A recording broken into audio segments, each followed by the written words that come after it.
अस्सलाम वालेकुम। Programme night addition में हम आपको खुशामदीद कहते हैं। नाजरीन, पाकिस्तान में क्या दूसरी एयरलाइंस काम नहीं कर रही हैं? तो इसका जवाब है कि एक नहीं, दो नहीं, कई एयरलाइंस, इंटरनेशनल एयरलाइंस पाकिस्तान में मौजूद हैं।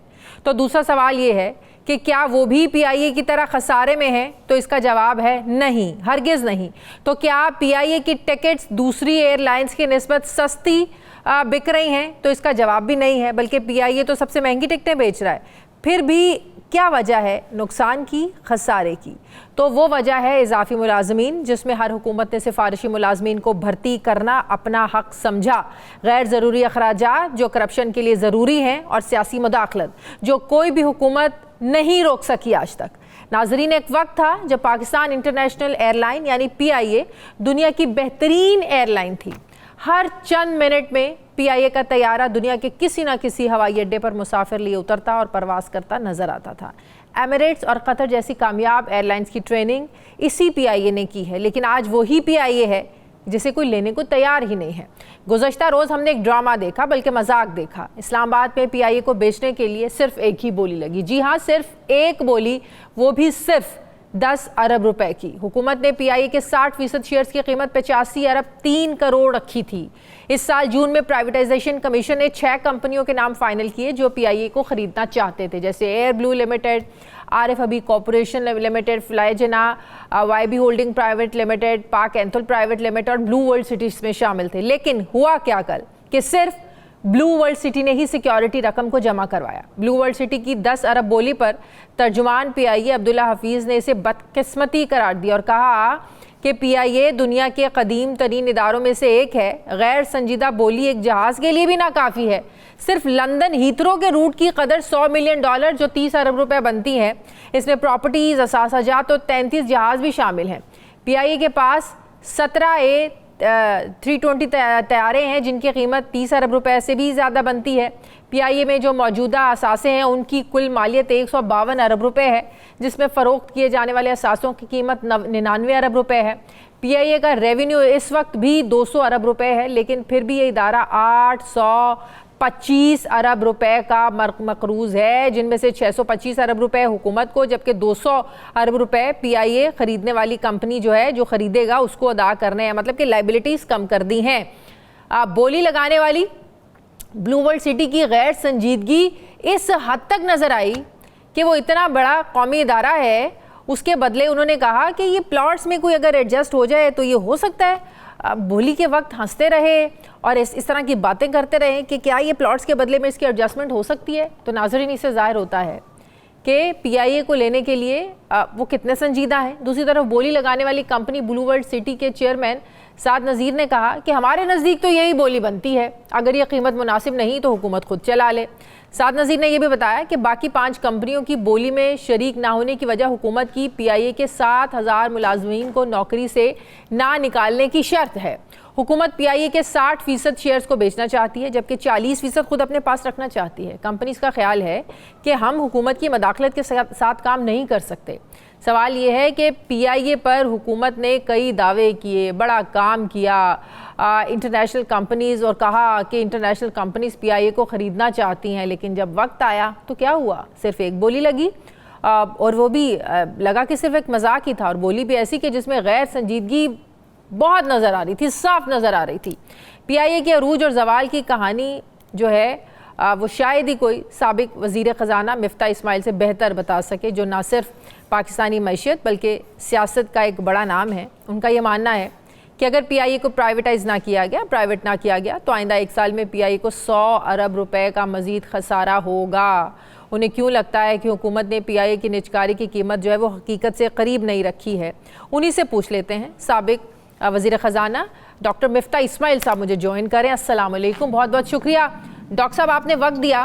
डॉक्टर साहब, हमें तो ये कल से मजाक ही लग रहा है कि किसी प्राइवेट टेलीविज़न को आपने वो कुछ दिखाने की इजाज़त नहीं दी। बड़े शान शौकत से जो है वो सरकारी टीवी इसको कवरेज देता है, दिखाता है, लेकिन फिर क्या होता है, पाकिस्तान में तो मजाक बनता ही बनता है, पूरी दुनिया में मजाक बनता है कि पीआईए एक वो इदारा जिसने दूसरी इंटरनेशनल एयरलाइंस की ट्रेनिंग की, उसको कोई लेने के लिए तैयार नहीं, और बोली लगी सिर्फ 10 अरब रुपए की। लेकिन आपको क्यों लगता है कि ले लेनी चाहिए, 10 में भी ले लेनी चाहिए? देखिए, गुजारिश ये है कि एक तो मेरा नहीं ख्याल है कि इनको प्राइवेटाइजेशन करने की ये नीयत भी थी। मैं सच बता रहा हूँ कि ये जो इनकी नीयत नहीं थी। दूसरा, इनको समझ भी नहीं है कि किस तरह प्राइवेटाइज की जाए अगर नीयत थी तो।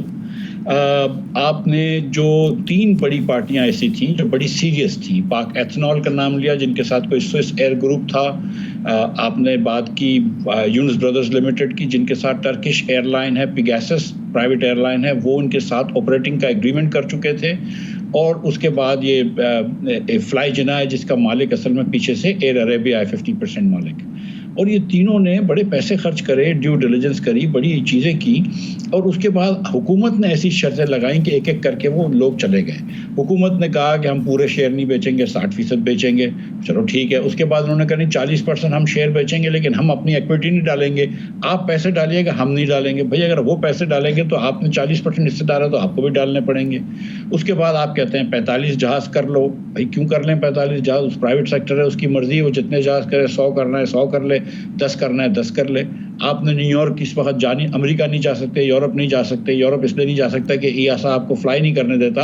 आपकी सिविल एविएशन अथॉरिटी के ऊपर भी उन्होंने सवाल उठाए हुए हैं जब से ये गुलाम सरवर साहब ने माशाल्लाह से ये स्टेटमेंट दिए थे। तो वो प्राइवेट एयरलाइन क्या कर लेगी अगर सिविल एविएशन जो है उसको ये ऐसा अप्रूव नहीं करेगी? तो इतने सारे मसले थे। अगर आपकी नीयत थी बेचने की तो आप उन लोगों की चीज़ों को अकोमोडेट करते और आप बेच देते। एक रिक्वायरमेंट जो इनकी है कि ये लोगों को नौकरी से ना निकाले जाए, ये रिक्वायरमेंट ठीक है, और ये रिक्वायरमेंट में कोई ऐसा मसला नहीं था एयरलाइंस को। जब ये आए थे सारे के सारे 6 या 7 लोग सौदा लेने के लिए, तो सबको पता थी कि ये रिक्वायरमेंट होगी। उसके बाद आप एडिशनल रिक्वायरमेंट्स कर रहे हैं। और आपको जो मैं 5-6 साल पहले कहता था कि पीआईए के 1 रुपए में बेच दो अगर कोई खरीदता है, तो बड़े लोग उसके ऊपर हंसते थे। सच्ची बात यह है कि अभी इस वक्त जो 10 अरब की बोली है ना, ये -590 बिलियन की बोली है, क्योंकि 600 बिलियन आपने हुकूमत ने कहा कि ये पैसे हम खुद दे देंगे पीआईए का, ठीक है। और 800 अरब रुपए का पीआईए के ऊपर कर्ज है। और इस साल पीआईए पिछले साल 90 अरब रुपए का नुकसान कर चुकी है, इस साल फिर 100 अरब रुपए का नुकसान करेगी। But I am unable to understand doctor साहब, अगर बिडर्स रेडी नहीं थे, ये टर्म्स एंड कंडीशन इतनी ज़्यादा उनके लिए ज़ाहिर सूटेबल नहीं थी, तो जो कल एक ड्रामा रचाया गया वो सिर्फ ब्लू वर्ल्ड सिटी के लिए, उन लोगों के लिए ड्रामा रचाया गया। फिर तो ये सारी एक्टिविटी होनी नहीं चाहिए थी ना, जब लेने वाले इंटरेस्टेड नहीं थे, जब इन्वेस्टर आपकी टर्म्स एंड कंडीशन से एग्री नहीं है, तो फिर आपने इतना ड्रामा रचाया किसके लिए? दुनिया में बुरा इमेज देने के लिए? देखिए ना, आपको अगर बेचने की नीयत थी और अगर आपको ये था, तो जब फर्स्ट ऑफ ऑल ट्यूसडे के दिन एक मरतबा अगर ये बात पता चल गई कि एक ही बिडर है, ठीक है, तो ज़ाहिर है उस बिडर के पास तो कोई इंसेंटिव ही नहीं है ज़्यादा बिड करने का। वो कम से कम बिड करेगा, उसके बाद बोलेगा चलो इनको देखने दो, इनकी रिजर्व प्राइस आने दो, फिर देख लूंगा। Right, number 1। एक तो ये कि आपको ये साथ ही करना चाहिए कि जिस वक्त ये बिड बॉन्ड भरेगा उसी वक्त ये लिफाफा भी दे देगा प्राइस का, ताकि उसको पता नहीं चलेगा और कौन कर रहा है। एक तो आपने ये अलग अलग दिन करा, स्ट्रेटेजिक मिस्टेक है, बहुत सीवियर मिस्टेक है। लेकिन उससे पहले जब आपको ये पता चल गई कि ये यूनुस ब्रदर्स वाले, दूसरे दीगर लोग जो हैं, पाक एथनॉल वाले, एयर अरेबिया वाले, अगर ये जब पीछे हट रहे हैं तो आपको जाके बोलना चाहिए कि खुदारा क्या मसला हो गया, बताइए, चले हम सॉल्व कर देते हैं आपके इश्यूज, ठीक है। थोड़ा सा आप अगर समझ रहे हैं कि आप हुकूमत है, पाकिस्तान है और आप बड़े लोग हैं, तो फिर यही होगा। 100 अरब रुपया इस वक्त शादिया इस फैसले की वजह से 100 अरब रुपया मेरा और आपका और इस कौम के बच्चों का ज़ाया हो गया। अगले साल फिर नुकसान होगा। और पूरा निचकारी का प्रोसेस जो है ना, हमने जिसके अंदर हमें बहुत सारी कंपनियों की निचकारी करनी थी, वो सब ख़त्म कर दिया। ये पहले भी ऐसा हुआ था, 2013 से 18 की नून की हुकूमत में भी इन्होंने ज़बरदस्ती निचकारी के प्रोसेस को ख़त्म किया था, और आज ये फिर कर दिया।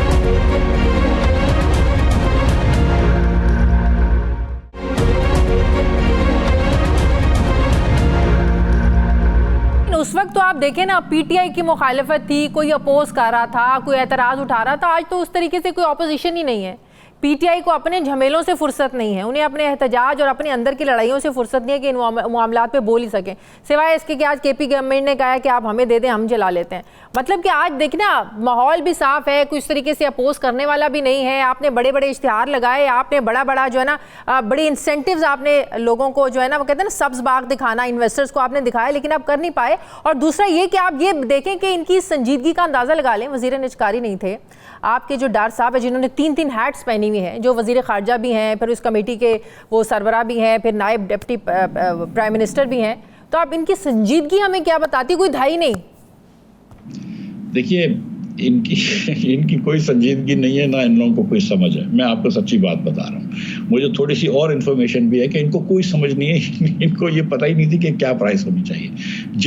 देखिए, कोई इस वक्त अगर एमिरेट्स भी खरीदती है ना इस एयरलाइन को, या ब्रिटिश एयरवेज खरीद लेती है, दुनिया की कोई बेस्ट एयरलाइन भी खरीद लेती है ना, तो अगले 2 साल PIA को फिर भी 100 अरब रुपए का, या 100 और अगले साल 50 अरब रुपए का, 150 अरब रुपए का 2 साल में नुकसान तो करना होगा। एक दिन में टर्न अराउंड नहीं कर सकते आप एयरलाइन को, आपको टाइम लगेगा। जी, कितने अरसे बाद हमारी सिविल एविएशन दुनिया भर में एक्सेप्ट हो जाए, कितने वर्ष बाद PIA को परमिशन मिल जाए यूरोप जाने का।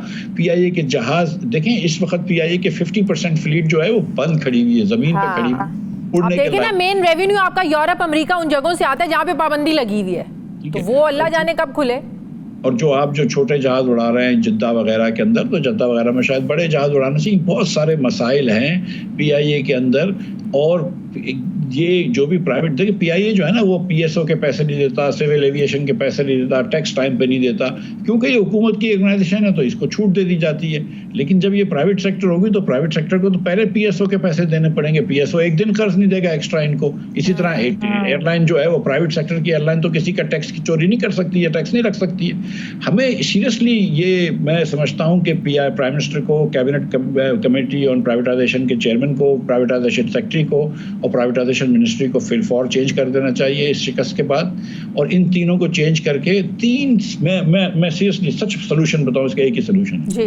आप 3 प्राइवेट सेक्टर के बिजनेसमैनों को उठाइए जो कि एविएशन जानते हो, जैसे कि कोई PIA का फॉर्मर चेयरमैन, कोई एक आध बैंकर। इन तीनों की कमेटी को बोलेंगे, जो 3 पार्टियां थी ना, जो 3 पार्टियां पीछे चले गई हैं, इनसे निगोशिएट करें, ये ब्लू वर्ल्ड से भी निगोशिएट करें और इनके साथ कोई अच्छी डील करके इस एयरलाइन को बेच दें। और ये जो भी कानून साजी करनी, लेकिन ब्लू वर्ल्ड वालों पे ये भी, उन पे भी तो तनकीद हो रही है ना कि उनका एक्सपीरियंस क्या है। आप कैसे, आपको लगेगा ये चला सकते हैं। देखिए, वो तो इन्होंने खुद इसको प्री क्वालिफाई किया है। तो वो 3 लोगों की कमेटी बन जाएगी अगर उनको लगता है ये क्वालिफाइड नहीं है तो। लेकिन देखिए, किसी से एयरलाइन पाकिस्तान में नहीं चल सकती मां सिवाय के वो कोई बाहर से हेल्प लेके आए। जो लोग थे, जो मैंने जिनका नाम लिया, एयर अरेबिया लेकर आ रहे हैं, कोई पेगासस लेके आ रहे हैं, कोई और एयरलाइन लेंगे, तो ब्लू वर्ल्ड वाला जो है अगर पैसा है उसके पास तो वो भी कोई एयरलाइन ले आएगा, कोई बाहर से बंदे ले आएगा जो चलाएंगे, खुद तो नहीं चलाएंगे वो, मतलब। तो लेकिन मैं ये कह रहा हूँ कि इन चारों से, इन 3 दूसरे लोगों से और इनसे भी बात कर लें, जिससे कोई अच्छा आपको टर्म मिलता है लेकर आप किस्सा खत्म करें। लेकिन ये 3 लोग जो हैं, सेक्रेटरी साहब, प्राइवेटाइजेशन कमीशन के वजीर और CCPO के चेयरमैन, ये 3 नहीं होने चाहिए। आप लोग लेकर आए, नोमान डार जैसे, आप लोग लेकर आए, मतलब क्रेडिबल पीपल, जफर अहमद जैसे PIA के चेयरमैन थे, 3 लोग आप लेकर आए, कोई मतलब प्राइवेट सेक्टर से जाकिर महमूद साहब थे PIA तो आप कह रहे हैं अलीम खान साहब कोई सूटेबल वो पर्सनालिटी नहीं है इस पोस्ट के लिए। अलीम खान साहब बहुत अच्छे आदमी हैं, ये काम तो इन्होंने नहीं कर पाए ना। डार साहब बहुत अच्छे आदमी हैं, ये काम नहीं कर पाए, और ना इनका इसमें दिल है, मैं जानता हूं। और सेक्रेटरी साहब का तो मुझे नाम भी नहीं पता, बहुत अच्छे शख्स होंगे, लेकिन ये तो फेल हो चुके हैं ना एक मर्तबा। जब आप बाबर आजम को क्रिकेट की टीम से हटा सकते हैं तो मेरे ख्याल से इनको इस टीम से हटा देना चाहिए। सही। एक और चीज समझ में नहीं आती है डॉक्टर साहब, यहाँ पर फ्लाई जिना चल रही है, एयर ब्लू चल रही है, सेरीन चल रही है, समझ में नहीं आता कि प्राइवेट सेक्टर के ये बिजनेस, ये इदारे क्यों ज़बरदस्त चलते हैं जब यही सरकारी तहवील में आते हैं तो ये नुकसान। अब देखें ना, जब एयर ब्लू आपको पता है किसकी है, क्या सारे मामलात हैं। जब हुकूमत में थे तो वही PIA खसारे में थी, नुकसान में थी, एयर ब्लू बड़ी ज़बरदस्त चल रही थी। क्या फार्मूला है? देखिए, आपका जो चैनल 92 है ना, ये शायद पैसे कमाता हो, PIA PTV पैसे नहीं कमाता, जबकि उसके स्टूडियो देख लीजिए, आप लोगों के स्टूडियो से 20-20 गुना, 50-50 गुना महंगे होंगे, खाली जमीन उनकी। हुकूमत के अंदर आप एक आदमी को निकाल सकते हैं, आप एक फैसला एक दिन में कर सकते हैं। PIA ये भी नहीं कर सकता कि अगले 3 महीने का तेल खरीद ले अगर सस्ता मिले, क्योंकि नैब पकड़ लेगी अगर कुछ कमी बेशी हो गई। PIA ये भी नहीं कर सकता। जब PIA जहाज खरीदने के लिए टेंडर भरता है ना, मैं आपको सच बता रहा हूँ, PIA की जहाज खरीदने के लिए टेंडर भरता है तो PIA ये भी नहीं कह सकता है कि हमको बोइंग चाहिए या हमको एयरबस चाहिए, हालांकि पीछे सारे एयरबस पड़े हुए इनके पास, क्योंकि वो बोलते हैं, पेपरा बोलता है नहीं आप सिर्फ सिंगल आइल्ड बोलें। ये अजीब तरीके के हमने कवानीन बना दिए पाकिस्तान के अंदर पिछले 10-20 सालों में, जिसमें हुकूमत के हाथ बांध दिए, फैसला साजी के हाथ बांध दिए। और वैसे भी शादिया बीबी, मतलब हम क्या हुकूमत में अच्छा कर सकते हैं कि हम एक्सपेक्ट कर रहे हैं PIA हम कर लें। नून लीग के दौर में जब आप लोगों ने भी, जुबैर साहब ने इस पे बड़ा काम किया था, तब क्या रुकावटें थी? तब भी यही हुआ था ना कि असद उमर साहब और साहब मिले और इन्होंने फैसला फरमाया। असद उमर साहब पीटीआई के बिहाफ पे थे, पीपल्स पार्टी भी इसका ऑब्जेक्ट कर रही थी उस वक्त, तो थे ना, सियासत भी हमारे खिलाफ थी, मुस्लिम लीग नून के खिलाफ थी, इस्टेब्लिशमेंट भी मुस्लिम लीग नून के खिलाफ थी, तो वो बड़ा शोर मचा रहे थे, तो दिल ही नहीं था प्राइवेटाइज करने का। तो उन्होंने फैसला करा कि जिसको भी लेकर आएंगे पीआईए में वो माइनॉरिटी स्टेक देंगे, मेजॉरिटी स्टेक हुकूमत के पास रहेगा। अच्छा। और कोई आदमी, कोई ऐसा भोला भला आदमी होगा कि जो 200-400 करोड़ रुपए, 2-4 अरब, 10-20 अरब रुपए लगा देगा पीआईए में, लेकिन मेजॉरिटी स्टेक हुकूमत के ब्यूरोक्रेट्स के पास रहने देंगे। ऐसा कोई आदमी मिला नहीं हमको, और तो ना कभी दुनिया। तो आप समझते हैं कि जो भी ले उसको 100% शेयर देने चाहिए, टर्म्स एंड कंडीशन अपनी जो है ना उसको और सॉफ्ट करना चाहिए, और प्राइस जो है ना वो बहुत ज़्यादा रखे हैं, 85 अरब 4 करोड़, इसको भी कम रखना चाहिए। नहीं, देखिए प्राइस है ना, प्राइस डिपेंड्स ऑन आप क्या वैल्यू दे रहे हैं। हाँ। अगर आप ये कहते हैं कि 7,700 एम्प्लॉयज़ को रखो तो प्राइस अलग होगी, अगर आप कहते हैं ये ना रखो तो प्राइस अलग होगी। आप ये कहते हैं कि ये लैंड यूज़ के ऊपर तुमको जो करना है तुम कर लो तो प्राइस अलग होगी। आप ये कहते हैं कि नहीं तुमने इतनी इन्वेस्ट करने हैं तो प्राइस अलग होगी। आप उससे पूछें कि भाई तुम्हें कितने शेयर चाहिए, वो बोलता है 100%, तो आप बोलें 100% इतने के हो गए, वो बोलेगा 70-70%, तो बोला 70% इतने के हो गए, बाकी शेयर आप अब तो 60 दे रहे हैं ना, अब तो 60% दे रहे हैं, उस लिहाज से ये पैकेज सूटेबल नहीं था। क्यों रखना है, मतलब 40% रख के हम क्या कर लेंगे। देखिए मलेशियन एयरलाइन जब प्राइवेटाइज हुई थी तो उन्होंने एक शेयर रखा था जिसको गोल्डन शेयर बोलते हैं, कि जिस दिन वो एक शेयर से एक्सरसाइज करेगा, खुदा ना खास्ता कोई जंग की हालत हो, कोई इमरजेंसी की हालत हो, तो हम पीआईए को या किसी और पाकिस्तानी में एयरलाइन है उसको कमांडियर कर सकते हैं, उनके जहाज हम इस्तेमाल कर सकते हैं रिलीफ सप्लाईज के लिए। कोई वो तो एक शेयर रख लें आप, 1% शेयर रख लें, आपको 40% रखने की क्या जरूरत है। मेरी समझ में नहीं आता कि इस एयरलाइन में जिसमें 100 अरब रुपया नुकसान हो रहा है, आप 40 अरब रुपए का नुकसान क्यों बर्दाश्त कर रहे हैं, छोड़ दीजिए पूरी। लेकिन आपने अपनी वो शक्ल चक्कर, ये कि ये होता है स्टेट का पावर, ये इनको अपना उसके अंदर रखना है ताकि हुकूमत के लोग बोर्ड पे बैठे हों, इनके पास पावर हो, इनको गाड़ियां मिले, तो मतलब टिकट की मराहत मिले, ये सिर्फ अपने फायदे के लिए, सीरियसली मैं बताऊं, ये अपनी बोटी के लिए मुल्क का बकरा काटते हैं। सही, बहुत बहुत शुक्रिया डॉक्टर मिफ्ताह साहब, साबिक वफाकी वज़ीर, साबिक वज़ीर ख़जाना में साथ है। बहुत बहुत शुक्रिया डॉक्टर साहब, आपने वक्त दिया। नाज़रीन, 26वीं आईनी तरमीम को आए अभी जुम्मा 8 दिन हुए हैं, ना ही इससे पैदा होने वाले चैलेंजेस पर अभी तक काबू पाया जा सका है, ना ही अभी इस पर होने वाली जो तनकीद है वो रुकी है, और ख़बरें आ रही है कि हुकूमत अब 27वीं आईनी तरमीम लाने की जो है वो तैयारियां कर रही है। 27वीं आईनी तरमीम में क्या कुछ शामिल होगा, अभी कोई मुसव्वदा उस तरीके से तो सामने नहीं आया, लेकिन हुकूमती अहदेदारों के जो मतज़ाद बयानात हैं ये एक बार फिर से मामले को पहले की तरह उलझा रहे हैं, यानी फिर से जितनी मुँह उतनी बातें हो रही हैं। लेकिन इस मुमकिना तरमीम के 2 बड़े मकासद बताए जा रहे हैं। एक ये है कि उजलत में होने वाली 26वीं आईनी तरमीम की जो खामियां हैं उसको दूर करना है, और दूसरा MQM को राज़ी करना है। सबसे पहली और बड़ी खामी जुडिशल कमीशन बनाने की है, जिसके 13 मेंबरान में एक मेंबर ज़ाहिर है आईनी बेंच में का भी बैठा होगा, लेकिन यहाँ तो आईनी बेंच अभी बना ही नहीं है। तो सवाल वही है कि पहले मुर्गी या पहले अंडा। एक इल्ज़ाम ये भी है कि 26वीं आईनी तरमीम से हुकूमत अभी सुप्रीम कोर्ट पर इतना कंट्रोल हासिल कर नहीं सकी जितने की ज़रूरत है, इसलिए भी 27वीं आईनी तरमीम लाना ज़रूरी है। 27वीं आईनी तरमीम लाने की दूसरी बड़ी वजह MQM है, जो इस वक्त ज़ाहिर हुकूमत की इत्तेहादी है, जिसने 26वीं आईनी तरमीम के लिए वोट ही कहा जाता है कि इस यकीन दहानी पर, इस गारंटी पर दिया कि मकामी हुकूमतों को बाइख्तियार बनाने की आईनी तरमीम पर हुक्मरान इत्तेहाद इन्हें सपोर्ट करेगा। MQM तो आर्टिकल 140 में तब्दीली की शिकों को 26वीं आईनी तरमीम में ही शामिल करवाना चाहती थी, लेकिन ज़ाहिर है हुकूमत के लिए 25 अक्टूबर की एक डेडलाइन थी, जिसकी वजह से ऐसा मुमकिन हो नहीं पाया। जब आईनी तरमीम लाई जा रही थी तो सब ने नोट किया कि हुक्मरान इत्तेहाद के जो बड़े लीडर्स थे, 8 सीटों वाले मौलाना फजलुर रहमान के घर तो बार बार चक्कर लगा रहे थे, लेकिन 22 सीटों वाली MQM उनको क्यों इग्नोर किया जा रहा था। वो तो हमेशा यही शिकवा करते नज़र आए कि कहाँ है मुसव्वदा, हमने तो पढ़ा ही नहीं मुसव्वदा, हमें ये पता सिर्फ वोट डालना है।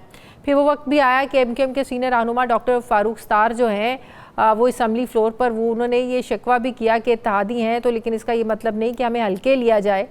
MQM का मानना है कि 18वीं तरमीम के बाद सारे इख्तियारात सिर्फ सूबे के वज़ीर आला के पास है, हत्ता कि फ़ंड्स भी उन्हीं की सवाबदीद है, इसलिए आइन में तरमीम ज़रूरी है ताकि वफाक से मिलने वाले NFC अवार्ड वाले जो फ़ंड्स हैं ये डायरेक्टली है ये लोकल बॉडीज़ यानी डिस्ट्रिक्ट और यूनियन काउंसिल्स को मिलने चाहिए।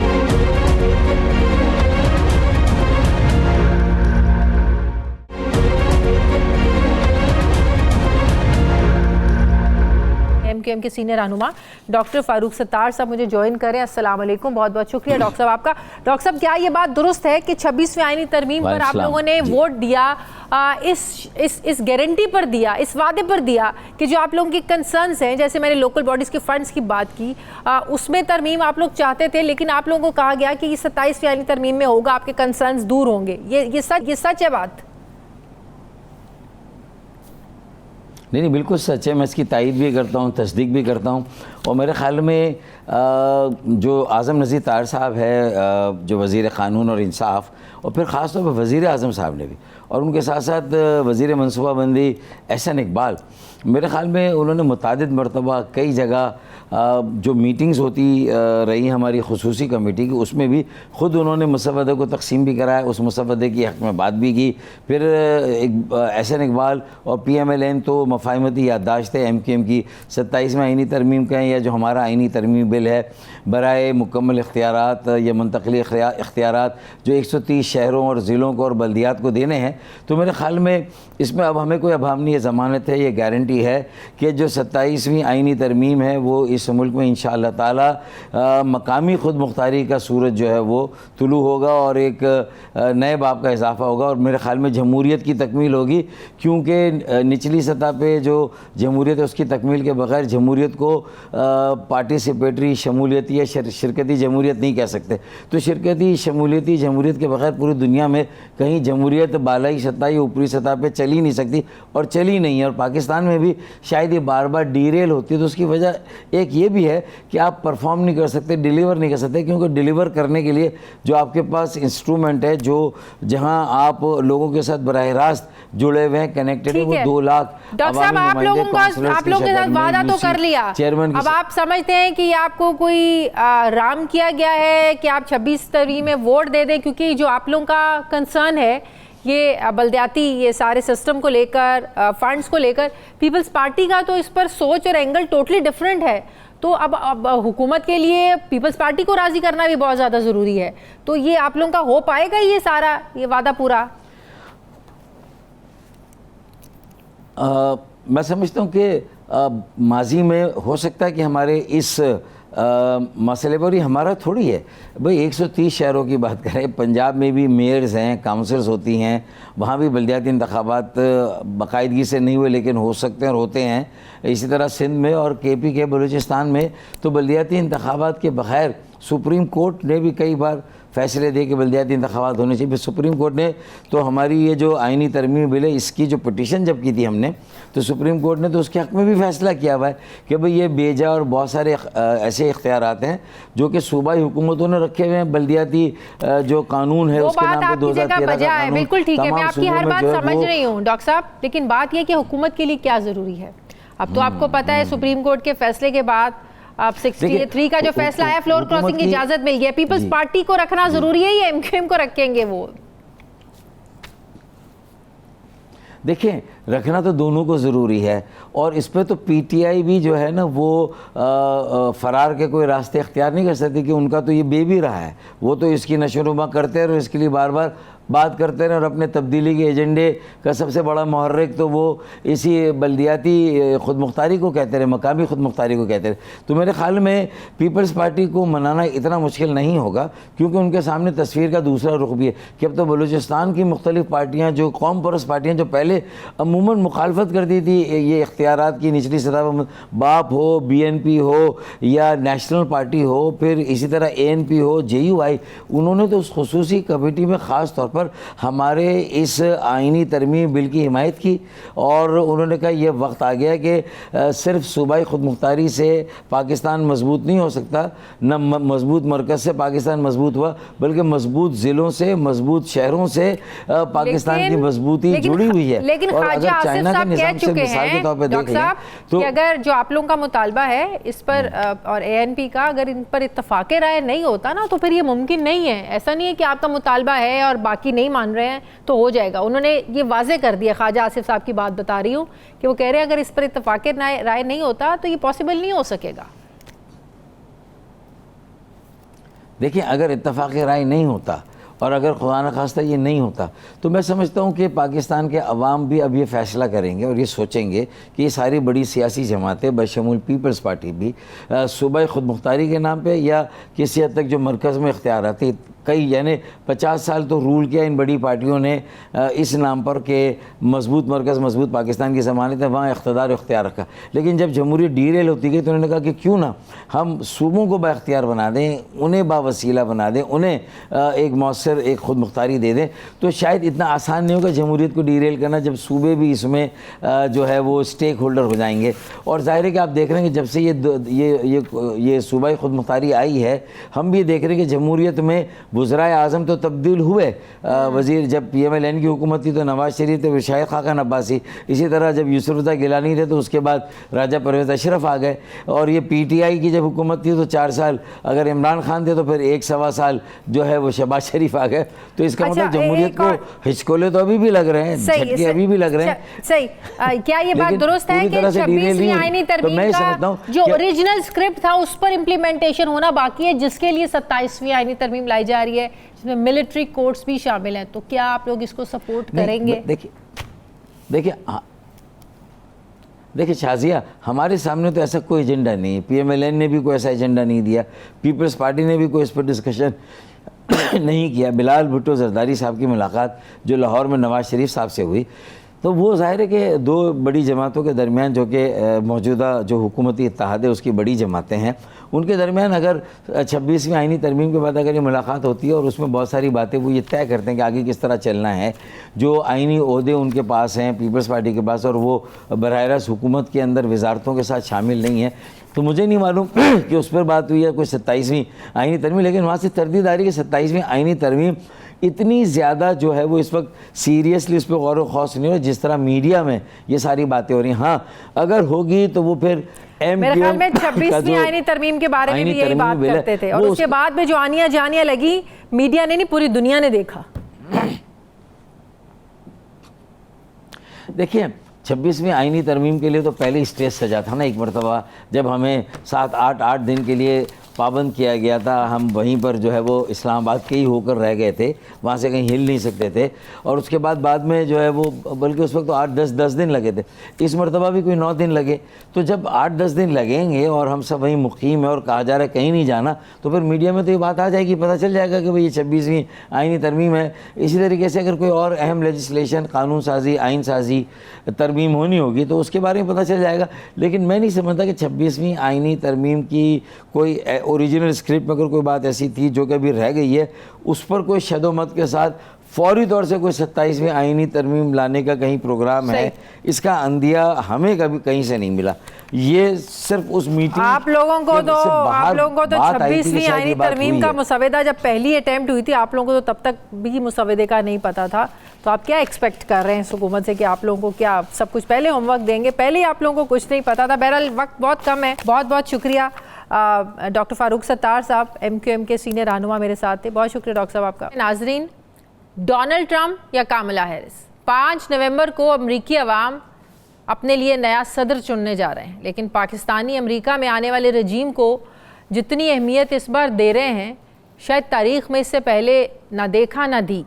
ओवरसीज़ पाकिस्तानी हो या मकामी, ये समझा जा रहा है कि डोनाल्ड ट्रंप आएंगे, उनके आने से इमरान खान और इमरान खान की पार्टी पर सख्तियां कम होंगी। इसकी वजह ये बताते हैं कि चूंकि अमरीकी सदर जो बाइडन की इंतज़ामिया की मुदाखलत से इमरान रजीम को ख़त्म किया गया और अब अमरीकी रजीम चेंज के साथ यानी डोनाल्ड ट्रंप के आने के बाद पाकिस्तान में भी जो हालात हैं उनमें एक तब्दीली आ सकती है। यानी जो कहानी डोनाल्ड लू पर इल्ज़ाम से शुरू हुई थी, अब डोनाल्ड ट्रंप की मुमकिना जीत पर आकर फंस गई है। अगरचे अमरीकी साजिश के बयानिए पर इमरान खान समेत उनकी जमात ने कई यूटर्न्स लिए, कभी इसे बैरूनी तो कभी अंदरूनी साजिश का नाम दिया, तो कभी लंदन प्लान का जिक्र आया। अमरीका भी बाज़ाब्ता तौर पर इस इल्ज़ाम की कई बार तरदीद कर चुका, मगर PTI के हामी आज भी अपने कप्तान के बयानिए पर पुख्ता एक यकीन रखते हैं। वो ये समझते हैं कि पाकिस्तान में जो हुआ वो अमरीका के कहने पर हुआ। अब जैसे जैसे अमरीकी इलेक्शंस करीब आ रहे हैं, पाकिस्तान तहरीक इंसाफ के लोगों ने इस उम्मीद पर ट्रंप के हक़ में सोशल मीडिया भर दिया है कि डोनाल्ड ट्रंप की वाइट हाउस में वापसी से इमरान खान की रिहाई हो सकती है। न सिर्फ कारकुन बल्कि पीटीआई के लीडर्स भी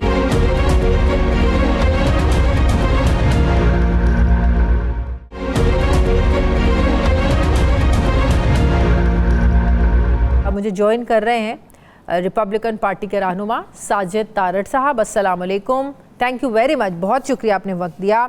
सबसे पहले तो जो सवाल पाकिस्तान में उठ रहे हैं, इससे पहले कि लोगों को ये इंटरेस्ट हो कि आना किसने है, कामला हैरिस ने आना है, रिपब्लिकन आ रहे हैं, डेमोक्रेट्स आ रहे हैं, लोग तो ये सोचे बैठे हैं, स्पेशली पीटीआई के हामी, इवन के पीटीआई के अपने लोग, कि डोनाल्ड ट्रंप आने वाले हैं और इमरान खान भी जेल से बाहर आ जाएंगे। तो ये अमेरिका में ये सोच कितनी गर्दिश कर रही है? बिल्कुल गर्दिश नहीं कहीं। इस वक्त अगर देखा जाए डोनाल्ड ट्रंप साहब की टेबल के ऊपर जंगें होंगी, 21 मिलियन जो इलीगल इमिग्रेंट्स हैं वो होंगे, अमेरिका का अपना क्रिपलिंग इंफ्रास्ट्रक्चर होगा, 200 और कई मसाइल हैं इंटरनल और एक्सटर्नल। आपका क्या ख्याल है, वो इलेक्शन अमेरिका का लड़ रहे हैं या मंडी बहाउद्दीन का इलेक्शन लड़ रहे हैं? जिस तरह आपने सोच रखा है कि वो आएंगे और दूध की नहरें निकलेंगी और यहाँ से फिर दोबारा वही सिलसिला शुरू हो जाएगा जहां से खत्म हुआ था। लेकिन पहले मैं ये बताना चाहूंगा, डेविड लू का केस तो क्लियर आप कर लें। आपने 55 जलसे किए एंटी अमेरिकन सेगमेंट पर, आपने लोगों को मिसलीड किया। और आपकी इतला के लिए अर्ज है कि डेविड लू अभी जॉब पर हैं, वो रिटायर नहीं हुए, still part of the state department. और लेकिन आप एक गलत ट्रक की बत्ती के पीछे लगे हैं।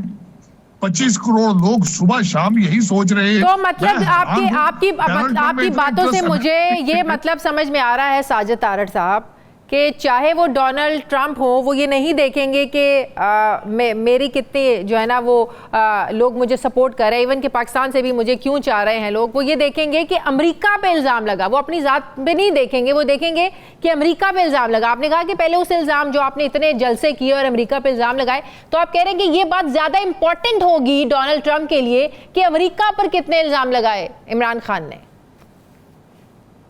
आपने एंटी अमेरिकन सेंटिमेंट, आप ये सोच नहीं सकते कि जब आपने डेविड लू के ऊपर जो इल्जामात लगाए थे, उस वक्त आपकी अमेरिकन एम्बेसी इस्लामाबाद में कितने प्रेशर के अंडर थी। और उसके बाद ये क्वेश्चन किए गए मैथ्यू मिलर से कि आपने रजीम चेंज की है, do you have ability to do it, ये क्वेश्चन किए गए थे मैथ्यू मिलर से। ये सारे अमेरिका ने देखा था कि आपने किस तरीके से एब्सोल्युटली नॉट की मुझे सजा दी गई। फिर आपने डॉलरों की बारिश की वहां पे कांग्रेसमैन और सेनेटरों पे। फिर आपने दूसरा अपना रुख जो है, दर हकीकत मुझे बहुत अफसोस है कि आप सियासी पार्टी की बजाय आप एक मजहबी कल्ट बन चुके हैं। और क्या ये डू यू नीड इट? इस तरह बार बार कहा जा रहा है कि सियासत नहीं जिहाद है, ये मेरी समझ से बाहर है। बजाय बच्चों को आर्टिफिशियल पढ़ाएं, आर्टिफिशियल इंटेलिजेंस पढ़ाएं। आपके अपने बच्चे लंदन में आर्टिफिशियल इंटेलिजेंस पढ़ रहे हैं, मेरे बच्चों को आप कहते हैं कि डी चौक में जाके मारें खाओ, जूते खाओ, डंडे खाओ। What kind of double standard you have? तो ये तो फिर आपके जवाब तो आप रिपब्लिकन से तो जवाब आ गया, डोनाल्ड ट्रंप से तो जवाब आप इसका मतलब दे रहे हैं। आप तो उम्मीदों पे पानी फेर रहे हैं, तहरीक इंसाफ के जो लोग हैं, आपने तो पानी फेर दिया उनकी उम्मीदों पे। मैं पूछना चाहूंगा तहरीक इंसाफ के लीडरान से, 3 करोड़ बच्चा स्कूलों में नहीं जा रहा, 4 करोड़ आपके भिखारी हैं यहाँ पे और मिडल ईस्ट में और सऊदी अरेबिया में। आपके पास उनके लिए क्या सोल्यूशन है? क्या सोल्यूशन है? आप तो लंदन बेस हैं, लंदन से आते हो, लंदन चले जाते हो। आप किसके बारे में कह रहे हैं? ये आप किसके बारे में कह रहे हैं? लंदन से तो कोई और आता है, कोई और जाता है। जिसकी बात आप कर रहे हैं वो तो जेल में है। नहीं, उनके बच्चे तो वहां बैठे हैं, वो तो बच्चे तो वहां जो रहे हैं। अपने बच्चों को बुला के डी चौक में ये सियासत नहीं तो जिहाद प्रीच करें ना उनको। क्या वजह है? ये दूसरे के बच्चों पे डिपेंड कर रहे हैं कि डी चौक में आओ, मुल्क बचाओ, हकीकी आजादी है, आओ इसको देखें, अय्या का नाम तो वैया का नस्ताइन। क्या बात है? आपके बच्चों को ये सारी चीजें नहीं चाहिए? ये क्या बात है? ये डबल स्टैंडर्ड नहीं तो क्या है? तो आप ये कह रहे हैं कि अमेरिका का इस चीज से कोई लेना देना नहीं होगा, चाहे रिपब्लिकन आए चाहे डेमोक्रेटिक आए, इमरान खान जेल में है, रहे, अदालतें देखें, निपटे, कोई लेना देना नहीं अमेरिका का। मैडम, अमेरिका इस वक्त अपने एक इंतशार का शिकार है। पिछले 12 साल से एक शख्स उसको चला रहा है, बराक ओबामा उसका नाम है, बाइडेन हैरिस एडमिनिस्ट्रेशन उसकी एक्सटेंशन थी।